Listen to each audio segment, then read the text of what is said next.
Hello fellow birdwatchers. It was a long flight, but I finally made it to South America. Well, Peru to be precise. In this video series, we're going to be climbing mountains, trekking through cloud forests, roaming ancient archaeological sites, and exploring vibrant wetlands, cities, beaches, rainforests, and jungles. So get ready, let's go find some birds in Peru.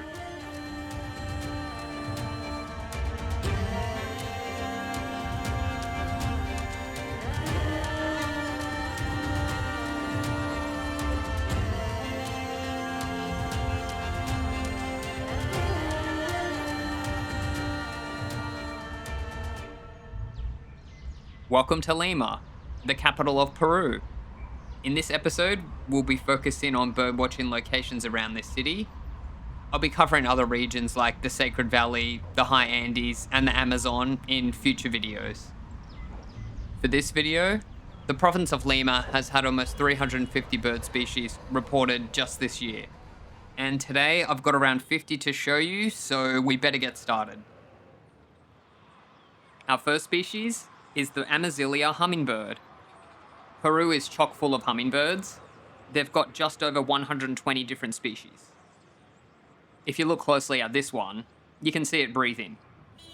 Hummingbirds take about 250 breaths per minute, at rest. And if you think that's incredible, their heart beats more than 500 times per minute. Next up, we have the long-tailed mockingbird.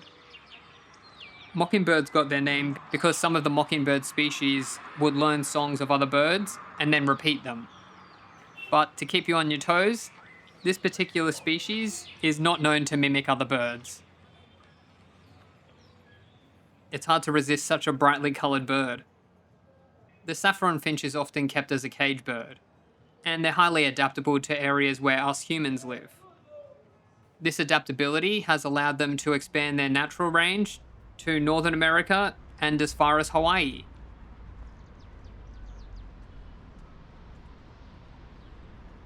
We're currently walking along Malecón de Miraflores, which means esplanade of the suburb Miraflores.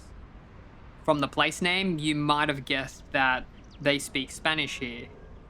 Some locals know a bit of English, but if you spend the time to learn a few Spanish phrases, it will make your trip much smoother. Okay, what have we got here? This is a very common dove found along the coast of Peru. It's the Western Peruvian dove. The adults have a blue-violet ring around the eye. They give off a peaceful yet eerie cooing call. The city of Lima is built on coastal desert and receives less than 6 millimeters of rain per year. You might be thinking, it looks pretty lush here. That's because this suburb is an exception. Miraflores is an upmarket suburb. They irrigate their gardens here. Anyway, the birds appreciate the greenness of this suburb too. Here's a male shiny cowbird, which looks very similar to the scrub blackbird. Cowbirds are like cuckoos. The female will lay her eggs in the nests of other birds, leaving the unsuspecting host to raise the cowbird's young. Here's our first raptor, Harris's hawk. This is a popular bird used in falconry. Keep in mind that in some countries, bird species that are named after people, honorifics, are currently in flux. So in the near future, common names for species such as Harris's hawk may be changed to a more descriptive name like dusky hawk. You might be able to notice from my accent that I'm Australian. I'll occasionally reference our Aussie birds in this video, since many viewers will be familiar with them. If you know South American birds and spot any errors I've made in identifications, please let me know. I'll add any corrections to the video description. Let's have a look down here. Here's some neotropic cormorants. They look similar to Australia's little black and great cormorants. There are 3 species of cormorant found in Peru. This is the only one with dark plumage all over. You might have noticed that the sky is grey. These are not rain clouds, It's actually coastal fog, which covers the region along the coast for almost half the year. Let's have a quick look in a more urban area.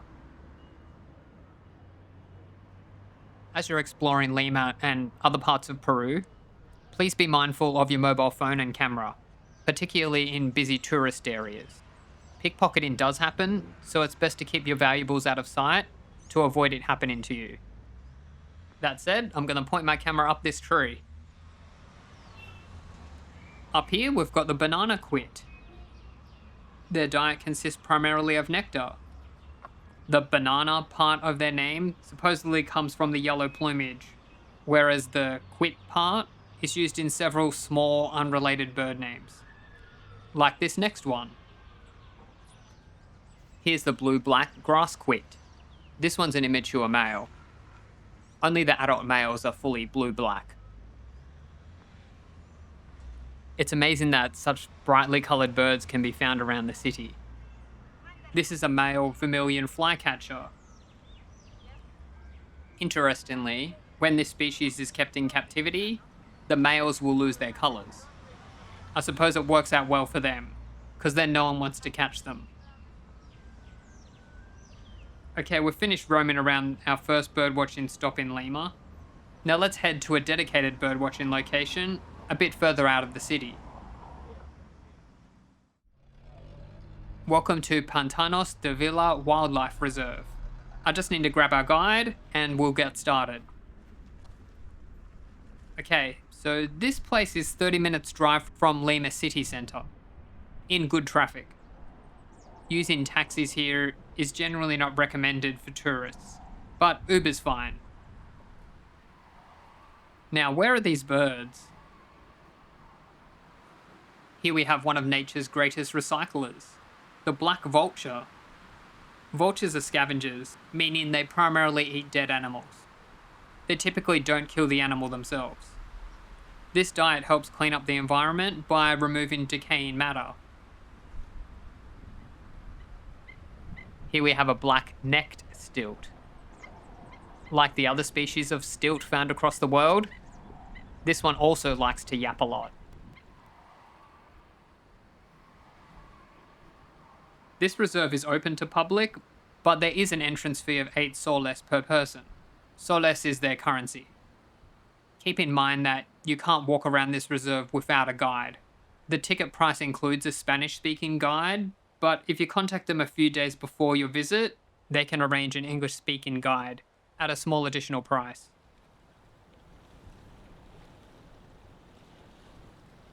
This scene right here looks like we're back in Australia.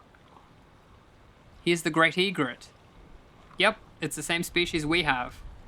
They can be found in most parts of the world, except in northern countries like Canada and Russia. Let's have a look at the bird below the egret. This one looks like our dusky moorhen. It's a very close relative. It's the common gallinule. Common gallinules are commonly found through most of the United States and parts of South America. And here we have the Andean coot. There are 11 different species of coot in the world. This one is particularly special because it comes in 2 different morphs. So this is the pale-fronted morph. Okay, we don't have anything like this at home. It's the great grebe. And it's called great for a reason, because it's significantly larger than any other species of grebe. It's almost the size of a cormorant. This wildlife refuge has been managed and protected since the late 70s, and it's home to almost 200 bird species. It's particularly popular for birding during summer. And we've got some birds in the reeds. Hiding away, we have the yellow-crowned night heron, one of Peru's 2 night heron species. Besides the top of its head being yellow, this night heron can also be identified by its black face with the white stripe. Look at these beautiful plumes. This is the snowy egret. Their legs are black, but they have bright yellow feet. which can't be seen well here because the water's covering them. See this bird up on the right? That's the red-fronted morph of the Andean coot we saw earlier. We've jumped back to the entrance now to check out the other side of this reserve, and we're going to go for a boat ride through the wetlands. But first, there's another night heron. This time we've got the black-crowned night heron. They typically roost in the day and hunt for food at night. This one must be hungry though. And up in the trees, this is a croaking ground dove. It's named after its frog-like call. Okay, let's jump onto the boat. These boats are really impressive because they're solar-powered electric and they're almost silent, so we can glide through the wetlands without disturbing the wildlife. And here we go. Only the guides can drive the boats, so you don't need to worry about licenses. On the right, we have a neotropic cormorant. We saw them in Miraflores earlier, but this one's in breeding plumage. I can see a bird on the bank over there. It's the spotted sandpiper. But where are the spots? The spots only show up when the bird's in breeding plumage. And in the reeds we have this reserve's mascot, the many-coloured rush tyrant. They're known for their active and agile nature. They're really hard to get footage of. Some birds use colour to attract mates, some use song. This is the chestnut-throated seed eater.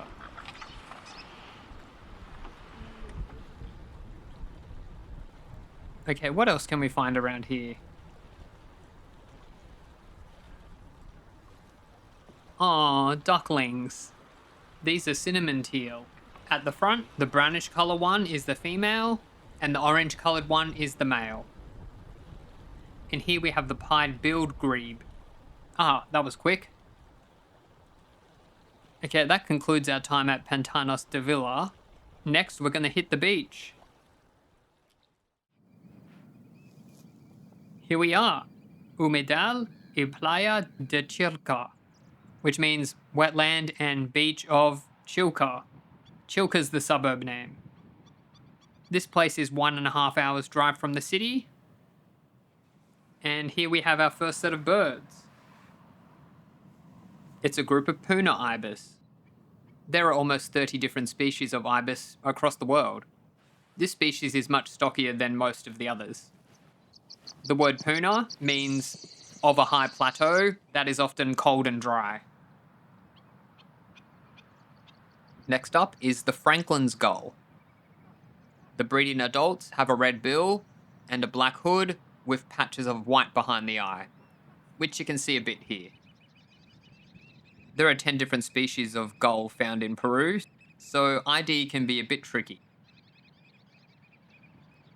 Here we have 2 ducks that can only be found in South America. The one at the front with the blue bill is a puna teal, usually found in the high Andean mountain range, and the one at the back is the yellow-billed teal. It's surprising how close you can get to the shorebirds here. Let's see who's here. Here we have the very cute Sanderling. They can be found along coastlines of every continent in the world, except Antarctica. Sanderlings can form massive flocks of hundreds to thousands of birds. This one doesn't have a useful name. It's the lesser yellow legs. Although it is descriptive, many shorebirds have yellow legs. It looks almost identical to the greater yellow legs, so much so that I'm questioning whether I've got it right. Let's have a look at this side of the lagoon. Here's a group of American oystercatchers. They can be found across most coasts in the Americas. Unlike the pied oystercatcher, these ones have a brown back, and the adults have a bright yellow eye with a red ring. Next up is the tiny semi-palmated plover. The name refers to their partially webbed feet. Most birders won't be able to see their feet, so the name's pretty useless for identification. They're so small compared to the oyster catchers.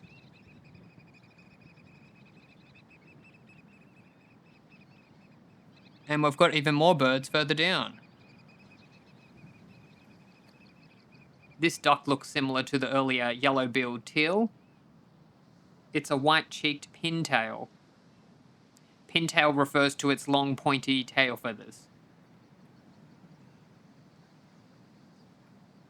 And next, we've got the graceful Wilson's phalarope. Rather than digging their bill through mud, they prefer to pick off insects and invertebrates from the surface of the water or mud. Here's a little blue heron. Strangely, the juveniles have all white plumage, so they can easily be confused with the snowy egret. Regardless of their age, this species always has a two-toned bill, going from dark to light. Let's move closer to the shore. It's nice seeing birds that you normally see at home while you're overseas. Here's the globe-trotting whimbrel. They'll be migrating to the Arctic in the breeding season. Remember that sanderling we saw just before? Here are all of its friends. It's funny to see them all running up and down the tide.